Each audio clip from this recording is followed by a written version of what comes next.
Right, vanhu vaya vatanga manje. Muri yeZimbabwe ndadzoka zvekare ndine imwe nyaya panapa yandiri kuuya nayo ndaonawo iri kutaurwa nevakomana. Vanhu ivava vanoita zvinhu zvinoshamisa kana kuti zvinhu zvinovhundutsa chaizvo chaizvo, nekuti nyaya iripo panapa pari kunzi the Zimra has launched a nationwide blitz against businesses evading taxes and undermining the local currency by rejecting the ZiG currency or falsely claiming that they are a point of sale POS machines are out of service. Right, vatotanga kutolonja, you know, those guys I don't know kuti hanzi kune vanhu vari kuita mabusiness kavachinzi vari kuundermine ZiG. Saka pamabusinesses ava vari kuita vakasvika vanofungosvika ngokuti POS haisi kushanda zvekuti tinganingina. Saka hard cash manje ngatingotambedzana chi hard cash yacho anenge macurrency anenge ari ma-US, because tikatotesa ZiG chacho nomcirculation kuti vanhu vari kunyatsobata manotes emaZiG aya hazvisi kunyatsoitika. Even kana ndakamboona umwe munhu akabudisa $20 zvichiradzwa mukaclips wekavidhio, abudisa $20 ndopadzozorwa change yemaZiG ega ega, akachinja face. Conductor atoona kuti vakashata rega nditotsvaga mari, boza vangozi pandakupa mari ndakupa isiri type yeyo, saka ungandichinje ni type yeyo. Saka izvo so manje valonja kuda kupinda kuda unoita se kunobata vemabusinesses. Zvangu haisi zvinhu zvokuti zvandivhundutsa stereki zvokuti vada unopinda kudai so, but chinhu chiri kutozondivhundutsa ndechekuti kumakombe uku kumapassport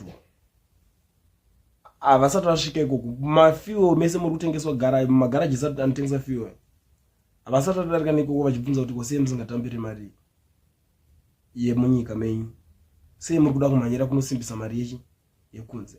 Saka zvinhu izvozvo ndo zviri kutotipa doubt nekudhara, because zviri kubva zvavangoreva kuti mabusinesses acho ayanda ava ndo zviri pachena. It's clear now kuti mabusinesses vari kuprotecta, vasiri kuda kunoita tek nawo kunotengeswa fuel nezvimwe zvinhu mabusinesses avo.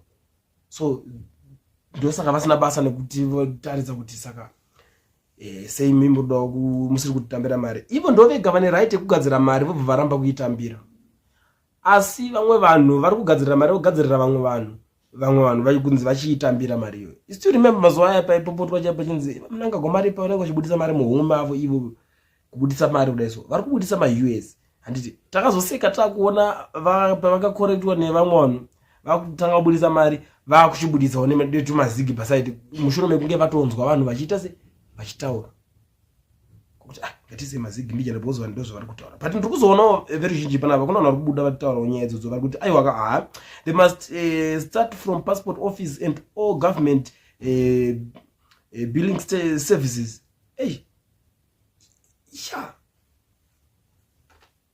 That's what I'm saying. Pinto zvari kutaura pana mwari kuti yet Zimra refuses ZiG for payment of capital gains tax. The hypocrisy starts here, comrade.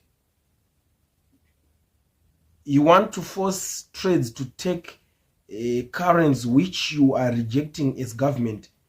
You are Nissen. It's not Zimra jurisdiction to chasing businesses that are rejecting ZiG. Ministry of Foreign Affairs is a task force specific to this. No one should have to answer Zimra if they ask. Zimra's job is tax only. You know, zvichinji zvekutaurika amadzadiwa panapa vanhu vari kutopopota nenyaya iyoyo kuti aiwa mimi munhu zvese zvamuruda kuita izvozvo but ngatitiita zvinhu zvedu zvakabalansa. Zimra zvamuruda kuita izvi pindai kwese nekuti mimi mari idzi dzagadzirwa nehurumende maakuchida kutanga kuti muruda kutanga kuchema mimi munofunga uri kuti dai takatarisa nyaya iyi ZANU-PF paikampena then aizovhota dai ikataura kuti tichada kuzobata vanhu vari kuzodaiso vari kuita mabusiness vakadaiso. Do you think kuti vainingina?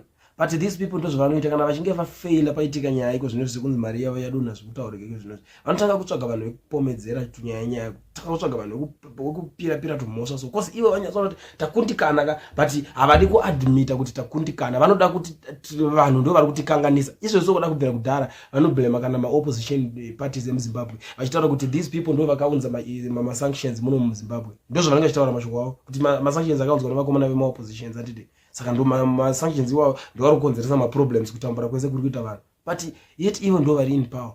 saka kuti vari kukundwa power nevanhu vari kutokumbirawo power, vanhu vari kutraya kurwisa kuti vapinde mupower. Ivo pachavo havakwanise kubvuma chokwadi. Ndo nyaya hombe iri kunetsa panapa. Havakwanise kuadmita kuti apa tisu tiri wrong ende tiri wrong pakati nepakati tikwanisa kugadzira. Zvinhu izvo zvega ndo zvinoita kuti vanhu vatange kudhauta kuti saka vanhu ava kuchinja kwavo kuchanetsa because izvozvo makunongedzera kuti ava ndo vari kukonzesa zvakadai so ndo vatauda kuendera. Muri kuona pari kunetsa nyaya dzacho dzese papa.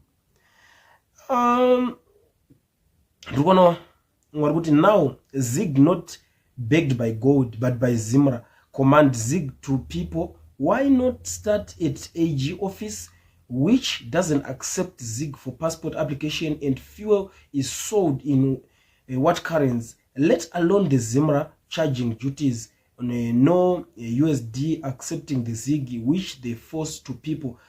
Yeah, vakashata. Zvizhinji zvikutaurika pano sitingadikwa hamadzadiwa.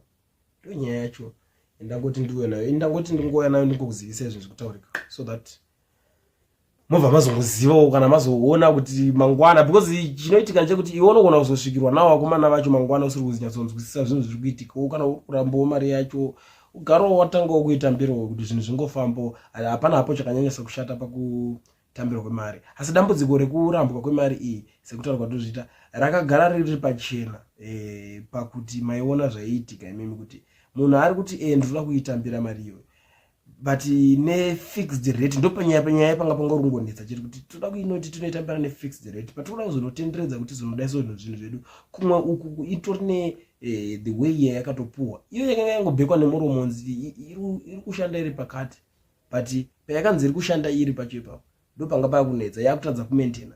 Gold rakakwira kahobo pamutengo about 20% richikwira, but Zig rakadonha zvekuti kana nanhasi I don't know kuti tingati kudonha zvikudonha zvezvi. Saka ndo painzi vice versa manje propaganda dzaakuchizvimbira vanhu zvaakuchinetsa because mambodza vanhu kuti mari iri big, it's gold bagged chinchi gold racho. Saka mutati renyu gold rakaita sei? Mutati mune gold mimi risina simba rinokundwa nezvinhu zvakapusa izvo.